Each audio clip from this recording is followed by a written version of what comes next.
নমস্কাৰ বন্ধু বান্ধৱীসকল, আপোনালোক সকলোকে মোৰ ইউটিউব চেনেলটোলৈ স্বাগতম জনাইছোঁ।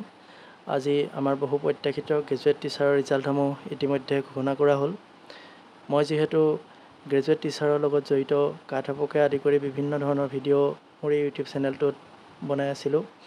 গতিকে আপোনালোকক মোৰ নিজৰ ৰিজাল্টনো কি হ'ল সেই বিষয়ে জনোৱাটো অতি জৰুৰী বুলি অনুভৱ কৰিছোঁ।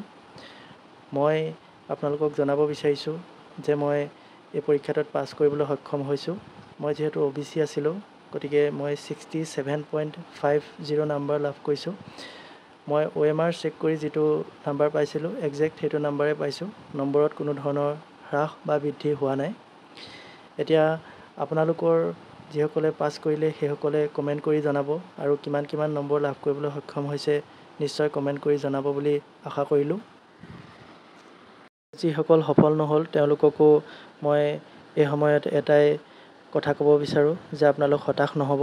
ভৱিষ্যতে আৰু বিভিন্ন পৰীক্ষা আহিবলগীয়া আছে, সেইবোৰৰ বাবে আপোনালোকে অধিক উদ্যমেৰে আপোনালোকে প্ৰচেষ্টা চলাব।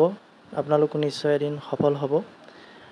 আৰু কাট-অফৰ কথা কওঁ, যিহেতু মই যিটো কাট-অফ কৈছিলোঁ সেই কাট-অফৰ ভিতৰতে কাট-অফ আছে। আপোনালোকৰ বহুতে কাট-অফ ভিডিঅ'সমূহ দিয়াৰ পিছত কমেণ্ট কৰে যে কাট-অফ বহুত বেছি যাব, ইমান নাযায়, ইমান হ'লে সকলোৱে পাব।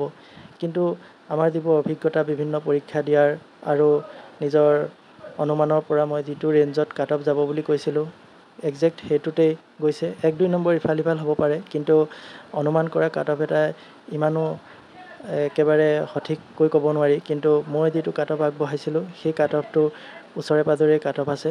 গতিকে সিমানেই। আজি ভিডিঅ'টো আপোনালোকক মাত্ৰ মোৰ ৰিজাল্টটোৰ আপডেট দিবৰ বাবে ভিডিঅ'টো বনালোঁ। ভিডিঅ'টো যদি ভাল লাগিলে ছাবস্ক্ৰাইব কৰি দিব আৰু এনেধৰণৰ ভিডিঅ' আগলৈ পাই থাকিবলৈ। ধন্যবাদ।